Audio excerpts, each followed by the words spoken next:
নমস্কার, আমি ডক্টর রমিতা সরকার, নেফ্রোলজিস্ট। আজকে প্রসাদজি মেডিকেল পয়েন্টে আমার ইন্টারভিউতে কিছু কমন কোয়েশ্চেন যেগুলো পেশেন্টদের মনে আসে সেগুলো নিয়ে দু তিনটে কথা বলতে চাই। প্রথম চিন্তার বিষয় থাকে আজকাল সবারই, এই যে ফার্স্ট লাইফে লোকজনের প্রচুর অ্যাডিকশন থাকে রিগার্ডিং স্মোকিং, অ্যালকোহল ইনটেক। তো অনেক পেশেন্টের প্রশ্ন থাকে যে অ্যালকোহল ইনটেক করলে পরে আমার কিডনির উপরে কোনো সমস্যা হতে পারে নাকি। এইবার যদি সত্যি কথা বলতে যাই, ডাইরেক্টলি অ্যালকোহল ইনটেকের সাথে কিডনির ডিরেক্ট কোনো রিলেশন নেই।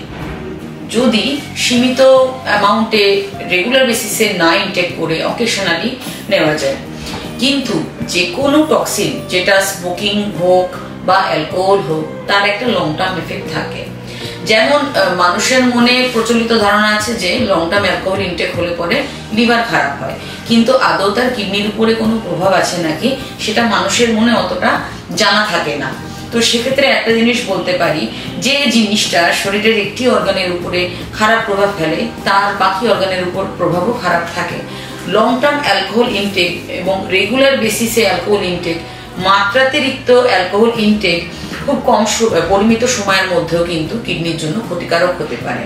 এখন এর এফেক্টটা ইমিডিয়েটলি হয়তো দেখা যায় না, কিন্তু দেখা যায় 5 থেকে 10 বছর বাদে যদি রেগুলার বেসিসে এটা একটা ব্যাড হ্যাবিট হিসেবে নেওয়া যায়, তাহলে লং টার্ম এফেক্ট হিসেবে এর একটা কিডনির উপর প্রভাব পড়ে।